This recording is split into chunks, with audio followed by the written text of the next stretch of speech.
Buenas noches. En este caso vamos a presentar el caso clínico multidimensional de investigación de octavo semestre del grupo 2 de la Universidad Alexander von Humboldt a cargo del doctor Jorge Luis Duque.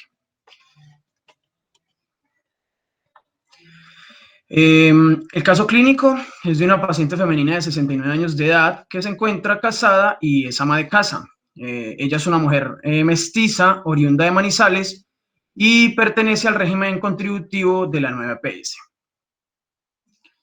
Su nivel de escolaridad pues, es la básica primaria. Su motivo de consulta de la paciente fue por un dolor de pecho. Textualmente dijo, tengo dolor de pecho. Por parte de la enfermedad actual, tenemos una mujer de 69 años de edad que consulta por un cuadro clínico consistente en dolor precordial tipo opresivo, de carácter progresivo y transfixiante, que se irradiaba a la mandíbula y se acompañaba de mareos. Se exacerba con pequeños esfuerzos, tiene antecedentes de hipertensión arterial, tiene antecedentes de hipotiroidismo y tiene antecedentes de cardiomiopatía isquémica, la cual fue diagnosticada en el año 2014, por lo cual se le realiza cateterismo en el año 2016 y en el año 2018. Al ingreso, la paciente se encuentra hemodinámicamente estable, por lo que se realizan paraclínicos con el fin de hacer una evaluación integral. La paciente está medicada con ácido acetil salicílico de 100 miligramos al día, enoxaparina de 40 miligramos al día y con clopidogrel de 75 miligramos al día. Por parte pues de la revisión por sistemas, entonces en la revisión por sistemas, en la parte de síntomas generales, refiere mareo, niega fiebre, niega escalofríos, astenia o disminución del peso. En la cabeza niega alopecia, escamaciones o cefalea. En los ojos niega inyección conjuntival, niega diplopía, dolor ocular o prurito. En el sistema de los oídos, pues niega acúfenos, otalgias, tinnitus u otorrea. En la nariz nos niega epistaxis, rinorrea y pues no tiene datos positivos.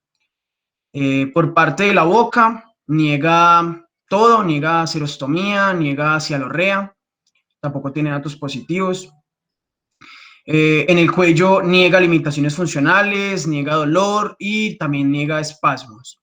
En la parte del sistema cardiorrespiratorio, niega tos, niega expectoraciones y también niega hemoptisis. Por la parte del sistema digestivo, tampoco hay datos positivos, niega melenas, niega hematemesis, niega vómito, niega hiporexia y niega dolores abdominales.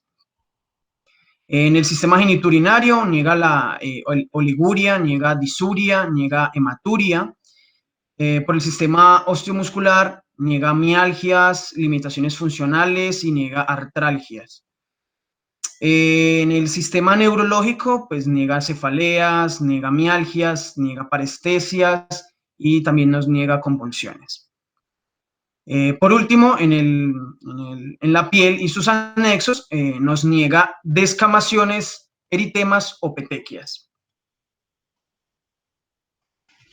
Bueno, para continuar con los antecedentes personales de nuestra paciente, tenemos que sus antecedentes patológicos es una paciente que tiene hipertensión, que tiene un hipotiroidismo, tiene una cardiopatía isquémica diagnosticada en el año 2014 y presenta una hiperlipidemia. Sus antecedentes quirúrgicos presenta una colecistectomía desde el año 2015.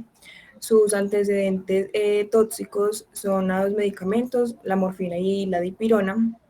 Sus inmunológicos tienen su esquema de vacunación completo.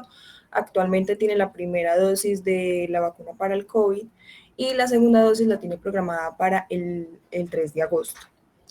Sus antecedentes farmacológicos, entonces, complementando los que nuestro compañero ya nos mencionó, nuestra paciente toma clopidogrel de 75 miligramos vía oral cada 24 horas, ácido acetil salicílico 100 miligramos vía oral cada 24 horas, enoxaparina 40 miligramos cada 24 horas, valsartán 50 miligramos vía oral cada 24 horas, la rosuvastatina 40 miligramos vía oral cada 24 horas, el metoprolol succinato 100 miligramos cada 12 horas, la espironolactona 25 miligramos vía oral cada 24 horas, la levotiroxina 75 microgramos vía oral cada 24 horas en ayunas y la hidroclorotiazida 12,5 miligramos vía oral cada 24 horas. Sus antecedentes transfusionales son negativos. Nuestra paciente presenta hábitos saludables, nos refiere que ella duerme 8 horas diarias, realiza unas caminatas de bajo esfuerzo 3 veces a la semana, tiene una dieta hiposódica, baja en carbohidratos, bajo consumo de grasas también, no fuma ni consume licor. Sus antecedentes ginecobstétricos, su menarca y telarca fue a los 13 años, su porca fue a los 14 años, la sexarquia fue a los 22 años, su número de compañeros sexuales ha sido 1, su menopausia fue a partir de los 45 años, su fórmula ginecobstétrica tiene una gesta 4 para 5, cesárea 0, abortos 0, vivos 5, muertos 0 y ectópicos 0. Siguiente, por favor. En cuanto a sus antecedentes familiares, patológicos, tenemos que su hermana presentó cáncer de seno, su madre muere de un infarto al miocardio, sus antecedentes biopsicosocioculturales, nuestra paciente nació en Pereira, Risaralda, vivió en Manizales toda su infancia y toda su adolescencia, su padre falleció cuando ella tenía 2 años de edad en un accidente laboral, estudió su primaria en Manizales, tiene 4 hermanos con los cuales ella refiere tener una muy buena relación, se comunica con ellos día de por medio. Se casó el 28 de enero del año 1976, tuvo 5 hijos, con los cuales tiene muy buena relación, viven muy pendiente de la evolución de su enfermedad. Con ellos, vive con 2 de ellos actualmente y con su esposo. Tienen su casa propia, tienen buen acceso al transporte público, la casa cuenta con los servicios públicos básicos y necesarios, tiene una buena relación con todo su grupo familiar, está afiliada al régimen contributivo, donde le van a brindar pues, y le están brindando toda la atención necesaria que ella necesita, todas sus autorizaciones médicas. Ella es católica practicante, pero ella no pertenece como tal a ningún grupo de la iglesia. Su ciclo vital individual es un adulto mayor y su ciclo vital familiar está actualmente en contracción. Siguiente, por favor. Bueno, entonces como podemos observar en el familiograma, nuestra paciente actualmente vive con su esposo, vive con una de sus hijas y con su hijo menor. Siguiente, por favor. En cuanto al ECOMAPA, entonces es una paciente que está afiliada al régimen contributivo como beneficiaria, es católica practicante, ella asiste a la iglesia cada 8 días, cursó sus estudios hasta la básica primaria y actualmente es ama de casa. Tiene una muy buena relación con su grupo familiar, comparte lo más que puede con ellos los fines de semana, su tiempo libre. También lo dedica a descansar, salir a caminar con su esposo. Siguiente, por favor. Ya empezando con el examen físico, vamos a empezar con los signos vitales. Encontramos en la paciente que tenía una tensión arterial de 110-80 milímetros de mercurio, una frecuencia cardíaca de 85 latidos por minuto, una frecuencia respiratoria de 16 por minuto, la temperatura de 36,5 grados centígrados, una saturación de oxígeno del 96% y un índice de masa corporal de 28,3, estadificándolo en sobrepeso. Siguiente. Ya a nivel topográfico, yéndonos de cefalocaudal, empezando con la cabeza, pues encontramos en la cabeza un cráneo normocéfalo, sin alteraciones en el cuero cabelludo, sin alteraciones en la piel, sin presencia de masas palpables ni zonas dolorosas.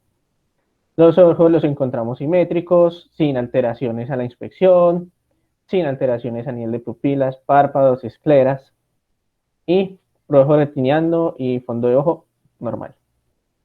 Siguiente.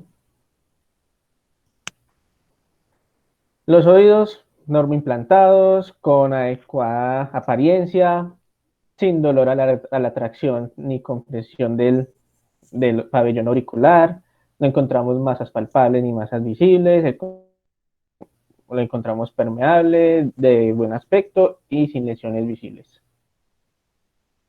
En la nariz la encontramos simétrica, tabique central, con la mucosa rosada, sin presencia de masas, sin presencia de lesiones, senos paranasales sin dolor a la palpación. La boca la encontramos húmeda, normocrómica, íntegra, sin lesiones aparentes. La dentadura simétrica, sin caries, con adecuada higiene general, y encías y paladar con adecuado aspecto y color. El cuello lo vemos simétrico, transverso, con adecuada movilidad, sin presencia de masas, tumefacciones, sin presencia de enopatías, sin regurgitación yugular, y un pulso carotidio sincrónico, visible y palpable, un pulso venoso ausente, y el examen de la tiroides normal. Siguiente. El tórax lo vemos simétrico, con una respiración costal sin signos de dificultad respiratoria. No se evidencia adenopatías, no se evidencia dolor a la palpación. Los ruidos cardíacos son rítmicos en los 4 focos auscultatorios. No evidenciamos soplos ni ruidos sobreagregados, un claro pulmonar y un murmullo vesicular conservado, y el premito vocal conservado. El abdomen encontramos plano, blando y depresible, sin presencia de lesiones en la piel, sin alteraciones de sensibilidad, sin presencia de anomegalias, de masas visibles y sin dolor a la palpación. El examen genitourinario de las mamas las encontramos simétricas, sin presencia de masas palpables ni visibles, sin presencia de enopatías y sin cambios en el aspecto y coloración de la piel. Y también encontramos la región vulvar íntegra, labios mayores y menores de buen aspecto y coloración, y pues sin presencia de secreciones. Siguiente. En el examen de las extremidades la vemos simétrica, sin presencia de lesiones, sin alteraciones en sensibilidad y sin presencia de zonas dolorosas. En el examen neurológico vemos a una paciente alerta, orientada en tiempo, espacio y persona, es activa, con funciones cognitivas conservadas, con adecuado tono muscular y trofismo muscular, sin alteraciones de coordinación, marcha ni habla, y sensibilidad general conservada, reflejos conservados. Y finalizando con el examen de piel y faneras, encontramos una piel hidratada, con adecuada elasticidad, grosor y turgencia, sin alteraciones en sensibilidad, sin presencia de lesiones y con adecuada higiene. Siguiente. Continuando con nuestro caso, vamos a entrar ya a la segunda parte de nuestra exposición, hablando ya del análisis del caso como tal. Siguiente.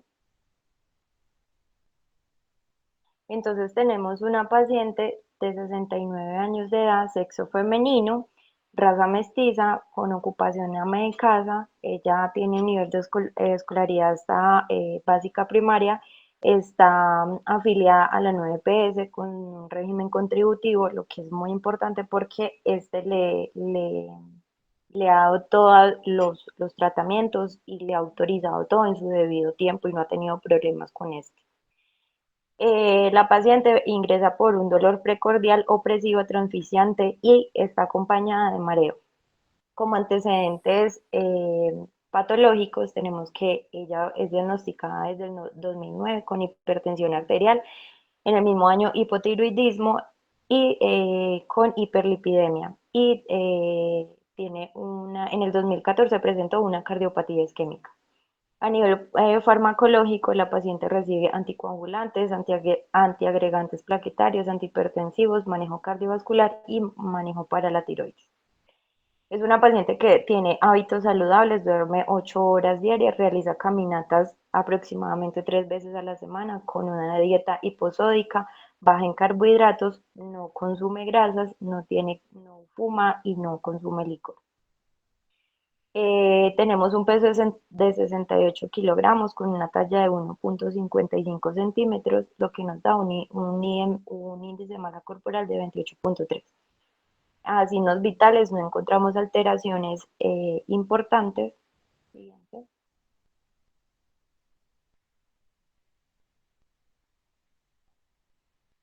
Lo que nos da en resumen de que tenemos la paciente de 69 años con el dolor precordial opresivo y transficiente que está acompañado de mareo, con sus antecedentes de hipertensión arterial, hipotiroidismo, cardiopatía isquémica y dislipidemia, centrándonos en un diagnóstico a nivel cardiovascular y con diagnósticos ya específicos de angina inestable, cardiomiopatía isquémica en el 2014, hipertensión arterial, hipotiroidismo e hiperlipidemia en el año 2009. Siguiente. Entonces, en cuanto a la historia natural de la enfermedad, como tal, la cardiopatía isquémica es una enfermedad que afecta a los vasos sanguíneos coronarios y pues va a provocar isquemia e infarto al miocardio. En el periodo prepatogénico, este va a afectar principalmente a las personas con edades avanzadas y del sexo masculino. Como factores de riesgo tenemos pues, antecedentes de hipertensión arterial, la diabetes mellitus, aterosclerosis, las dislipidemias y ya en cuanto a los factores ambientales, los estilos de vida, la obesidad, el tabaquismo y estrés. Ya en el periodo prepatogénico, los signos y síntomas inespecíficos que presentan pueden ser náuseas, fatigas, dolor y sudoración fría. Y ya a los síntomas específicos, signos y síntomas específicos, es característico el dolor retroesternal, la disnea de pequeños, medianos y grandes esfuerzos que aumenta con el ejercicio. Como complicaciones, pues están las alteraciones del ritmo cardíaco, como son las arritmias, ya mecánicas como insuficiencia cardíaca, aneurisma, isquemias, obstrucciones de la circulación, y ya en las secuelas, la angina inestable y la cardiopatía hipertensiva. En cuanto a la prevención primaria, pues es importante el cambio de los estilos, de los hábitos alimenticios, el ejercicio, tener en cuenta pues, la dieta individualizada y ya un estudio de lípidos a partir de los 35 años y la terapia de estrés. Ya en la prevención secundaria está la vigilancia del colesterol, de los triglicéridos, de la glicemia y el control de la tensión arterial. La terapia con antiagregantes plaquetarios y el ecocardiograma. Y ya por último, la prevención terciaria, lo que es la rehabilitación y ya la integración de la familia al tratamiento y la autoayuda. Siguiente.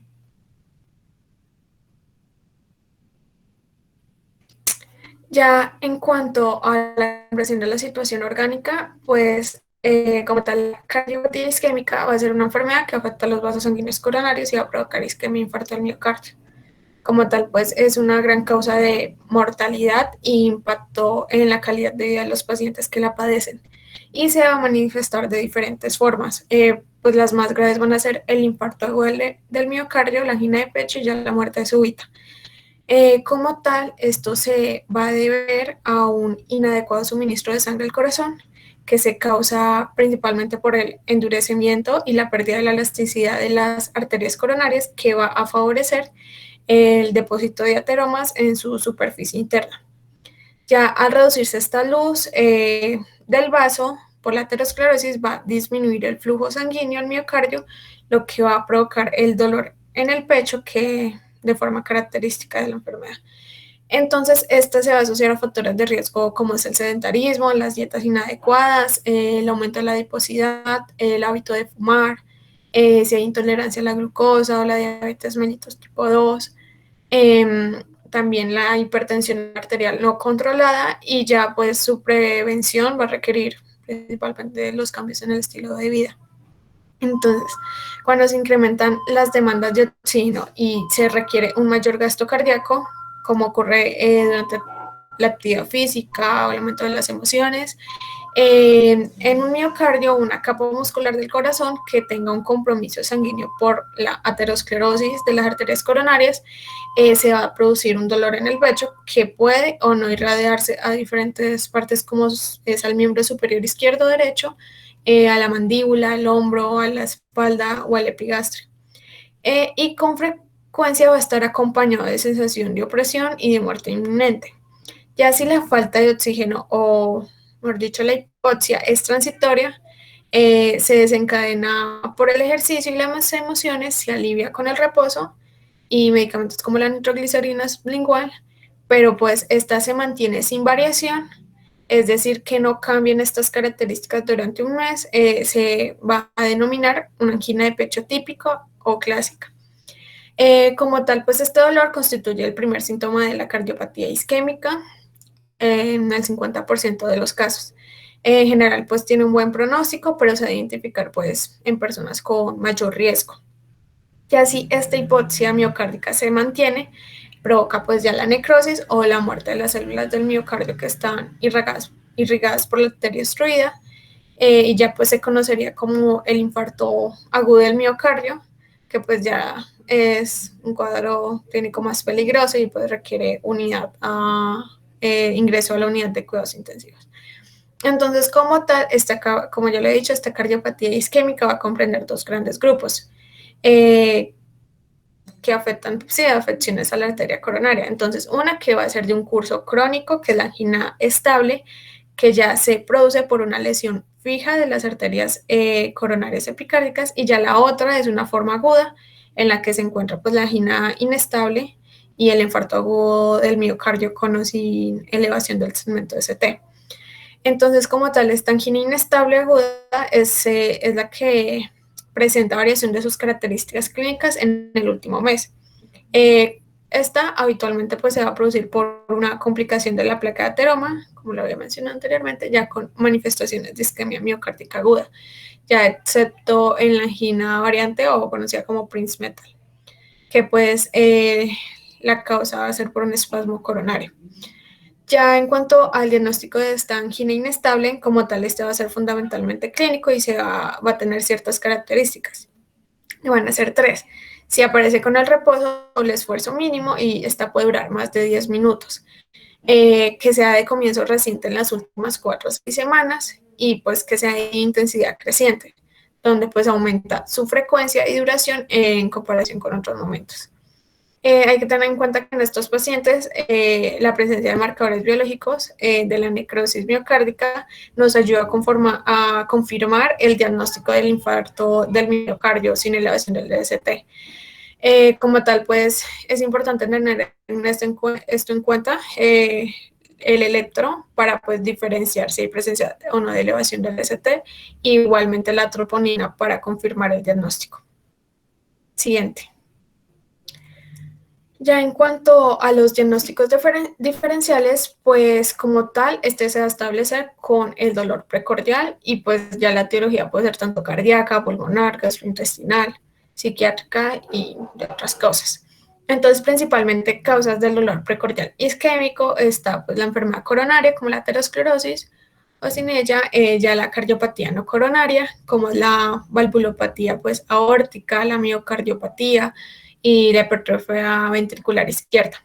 Ya entonces, otras causas de dolor precordial a nivel cardiovascular está pues el prolapso de la válvula mitral, una embolia pulmonar, una pericarditis aguda, una pleuritis, un neumotórax, y pues ya menos comunes en este caso las gastrointestinales, pero pues teniéndolas en cuenta, ya sea por una úlcera péptica, una colitiasis, osteocondritis, la hernia hiatal, y pues ya psicológicas como una neurosis o trastornos psicosomáticos.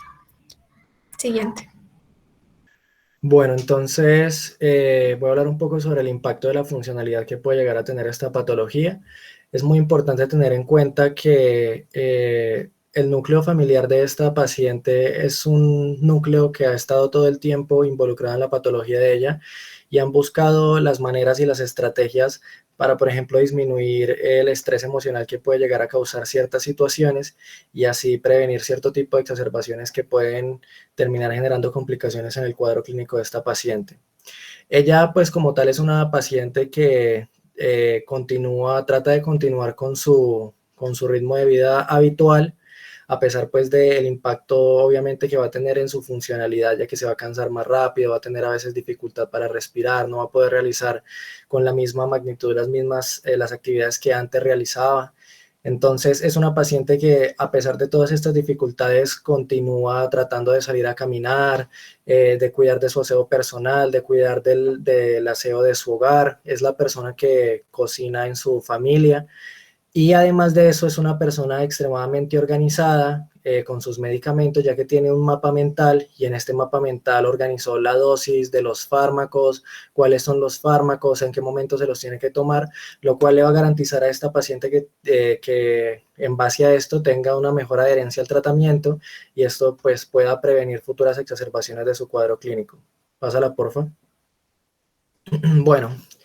En cuanto a la correlación clínico-paraclínico, es muy importante como primer paraclínico a pedir el electrocardiograma, ya que este me va a permitir detectar las alteraciones eléctricas que se producen en el corazón y estas pues en muchas ocasiones son derivadas de alteraciones isquémicas como lo sería en el caso del síndrome coronario agudo. En el caso de la paciente tuvimos dificultades para conseguir los electros, pero tuvimos una de las interpretaciones de los últimos electros que se le realizaron a la paciente y pues se encontró que en este tenía un ritmo sinusal de aproximadamente 51 latidos por minuto, no tenía presencia de alteraciones como tal en el punto J que me indicaran infartos o infartos agudos de miocardio con elevación o descenso del segmento ST.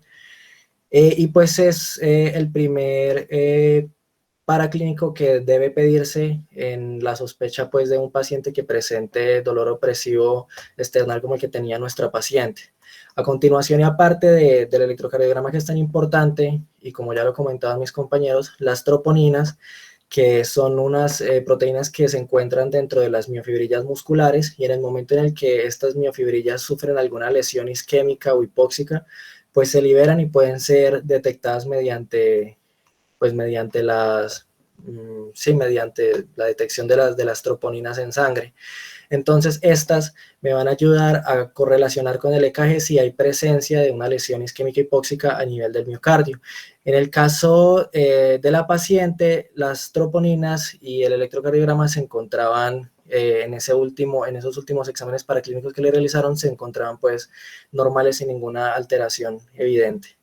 El hemograma es muy importante tenerlo en cuenta porque no solo me va a permitir correlacionarlo con los cuadros clínicos que ya mencioné anteriormente, sino para indagar sobre el estado general del paciente y pues en este hemograma no se encontraron alteraciones que me indicaran algún tipo de anemia, no habían alteraciones en los volúmenes de sedimentación, en la hemoglobina corpuscular media, el hematocrito, la hemoglobina, las plaquetas, todas estas se encontraban en rango y no mostraban pues como tal ninguna alteración.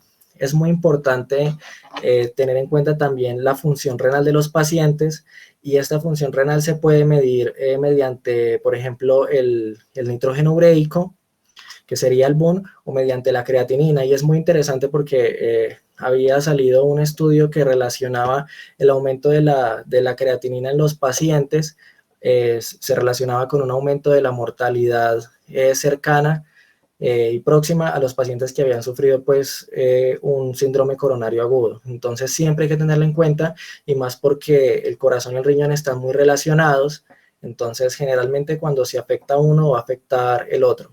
Entonces pues cuando se tomó el BUN se encontró normal, pero la creatinina sí se encontraba un poco elevada, por lo cual se tomó la decisión de calcular la tasa de filtración glomerular y se llegó a la conclusión de que la paciente se encontraba en un estadio renal 3B, que es pues como tal una lesión renal de moderada a severa y que pues se correlaciona con todo el cuadro clínico que ya había presentado la paciente con el síndrome coronario agudo. También es muy importante en estos pacientes que ya empiezan a presentar alteraciones renales, evaluar las concentraciones de sodio y potasio de estos electrolitos, ya que generalmente se ven alterados. Y pues en el caso de la paciente, el sodio sí se encontraba en rango, pero el potasio se encontraba un poco elevado, lo que podría ser secundario también a estas alteraciones tanto renales como cardíacas. Y también es muy importante, otro de los paraclínicos que se enviaron y que se deberían enviar para hacer una buena correlación, es el ecocardiograma transtorácico. Este me permite tener una visión del corazón en movimiento y poder determinar pues, los volúmenes cardíacos y las alteraciones que se puedan dar. Es importante tener en cuenta de que cuando se le realizó este ecocardiograma a la paciente, se encontró una disfunción ventricular severa, y además de eso, una insuficiencia mitral leve. Y pues había también una cinesia del segmento medio apical, del septum anterior e inferior, que pues también hace parte de todos estos múltiples procesos isquémicos que ha sufrido la paciente en cada uno de los síndromes coronarios que ha tenido pues a lo largo ya de su vida. Pásala, porfa. Entonces, dentro de las leyes diagnósticas que tenemos para acercarnos al diagnóstico del paciente, vamos a hacer la utilización de varias que hemos pues, desarrollado durante el seminario.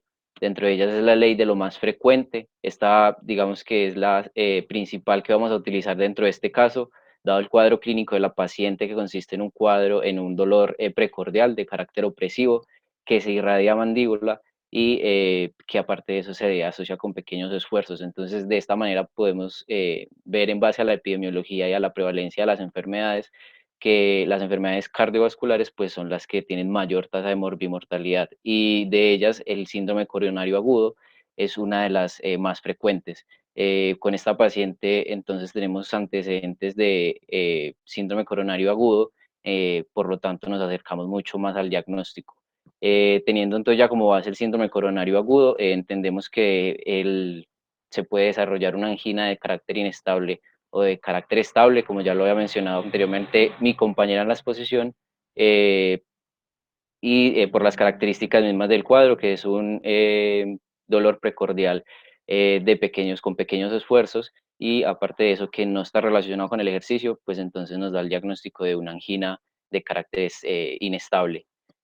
Otras leyes que podemos utilizar son como la ley de la prioridad.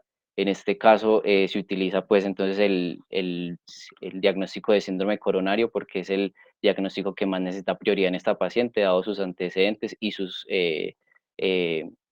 patologías de base como hipertensión y dislipidemia, que pueden aumentar el cuadro clínico. La ley de Agatha Christie, que es una ley que busca diferentes conexiones entre lo que tiene la paciente, dentro de ellos entonces, como ya hemos venido viendo, el cuadro clínico que nos acerca hacia un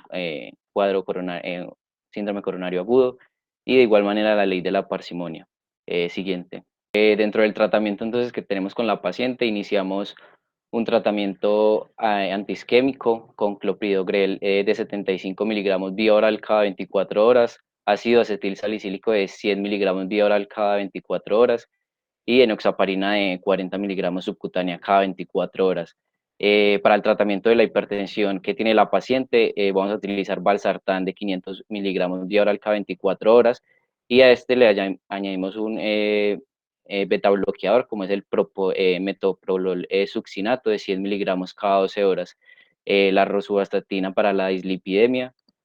Aparte de eso, también tiene un tratamiento de base diurético dual para la hipertensión que tiene la paciente, con espironolactona e hidroclorotiazida. La espironolactona 25 miligramos cada 24 horas y la hidroclorotiazida de 12.5 miligramos vía oral cada 12 horas. Y por último, para el hipotiroidismo que tiene base, levotiroxina 75 microgramos vía oral cada 24 horas en ayunas.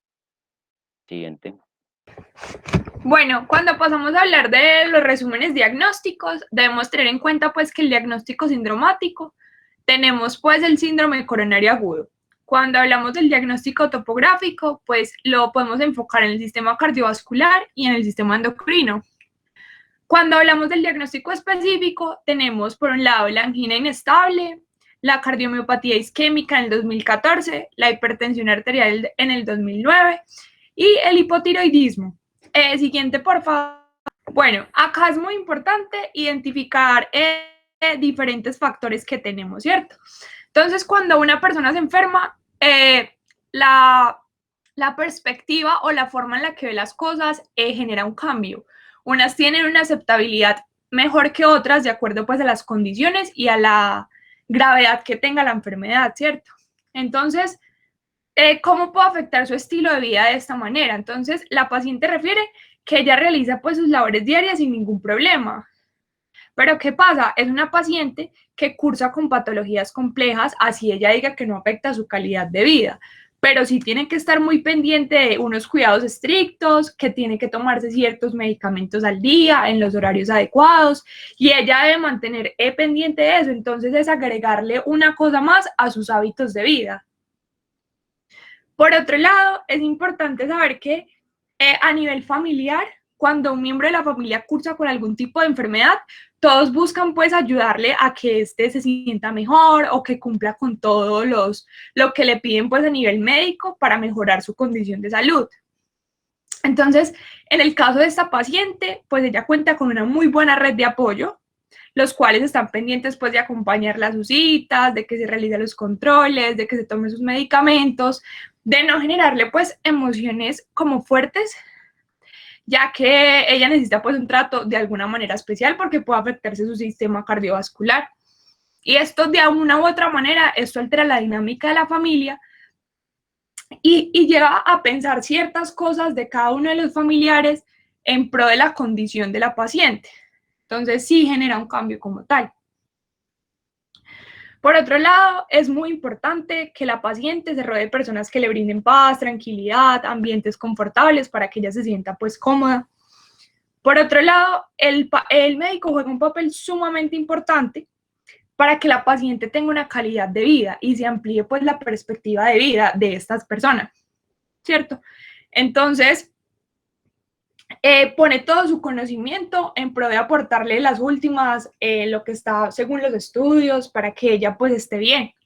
Y por otro lado, el sistema de salud le brinda pues los exámenes constantes, los tratamientos, los medicamentos, y esto aumenta como tal la carga en salud considerablemente al brindarle pues este tipo de servicios. Por otro lado, el médico también cumple un papel muy importante en el curso de la enfermedad, ya que si un médico genera un buen rapport con el paciente, este garantiza una adecuada adherencia al tratamiento. No en un 100%, pero sí en una mayor proporción. Entonces le da la confianza, la seguridad y lo lleva a que él mismo acepte las recomendaciones y esté en pro de su salud y de mejorar cada vez más. ¿Cierto? Siguiente, por favor.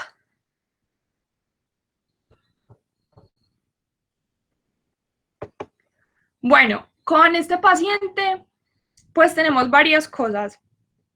Lo primero es que tiene que tener, después de estar hospitalizado, tener una dieta supeditada pues a los procedimientos que se le van a realizar cuando lo valoren los otros especialistas, líquidos endovenosos, medicación según la fórmula activa, que nuestro compañero ya lo mencionó anteriormente.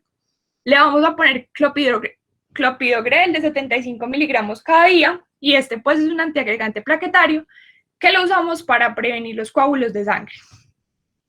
Por otro lado, el ASA de 100 miligramos cada día, esto nos ayuda pues a reducir el ataque cardíaco.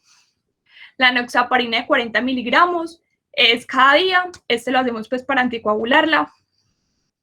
Se le va a solicitar una troponina delta, esto es para diagnosticar pues si tiene un síndrome coronario. Lo vamos a mandar a valoración por cardiología. Tiene ya unos medicamentos establecidos, como la rosuvastatina 1 cada día, que esto ya lo trae el paciente. Tenemos valsartán de 50 miligramos cada día, que este ya lo trae también. El metoprolol de 100 miligramos cada día, la espironolactona de 25 miligramos cada día, la levotiroxina. Y hay algo importante, es que si la paciente pues presenta el dolor torácico, le vamos a mandar una electrocardiografía. Hay que hacer el control de signos vitales y avisar por los cambios. Esto pues va de la mano del médico y de las enfermeras que estén tratándola en este momento. Siguiente, por favor.